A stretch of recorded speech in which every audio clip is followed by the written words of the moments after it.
IPhone पाई तंटी चिपी हत्या।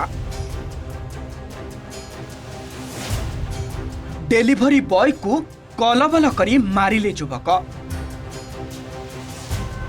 हत्या परे अखारे बांधी केनाल रे भसाई देला अभियुक्त।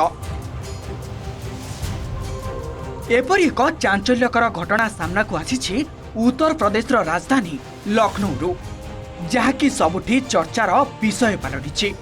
एही घटना रे मुख्य अभियुक्त फेरार थिबा बेले तार सहयोगी को अटक रखी पुलिस पचराउचरा करुछि। मृत डेलीवरी बॉय हेउछंती 30 वर्षीय भरत साहू। से फ्लिपकार्ट रे डेलीवरी बॉय भाबे काम करंती। गत डिसेंबर मासरे लखनऊ रे रहुथबा गजानन बोली जणे व्यक्ति ऑनलाइन रे आईफोन मगाइथिले। डिसेंबर 23 रे डेलीवरी बॉय भरत गजाननक घरे पहुंचीबा सह आईफोन देइथिले। आईफोन देबा परे टंका मागिथिले भरत। हेले गजानन तांकु टंका देबा परिवर्ते तांको सह बचसा करिथिले। परे तांकु तंटी चिपी हत्या करिथिले। अपराध को लुचाइबा पई भरत को मृतदेह को एक अखारे बांधी केनाल रे भसाई देइथिले।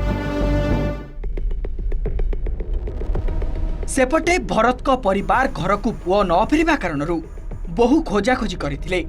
पुओ को न पाइबारु थाना रे अभियोग करिथिला परिवार।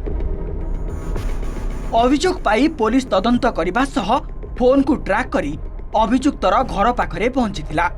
निकटस्थ लोकों को एने पचराउचरा करबा सह गजाननर संपर्कियों को मध्य पचराउचरा करिथिला पुलिस। परे गजाननर बंधु ए सबु सत पुलिस पाखरे कहिछि। एहा व्यतीत सेठारे लागिथिबा सीसीटीवी को जांच करी तदंत करुछि। एबे पुलिस गजाननर सहयोगी को गिरफ करि सारिथिबा बेले मुख्य अभियुक्त को गिरफ करबा को चेष्टा करुछि। सेपटे वर्तमान सुद्धा भरत को मृतदेह मिली पारि नाही। Bureau report OTV.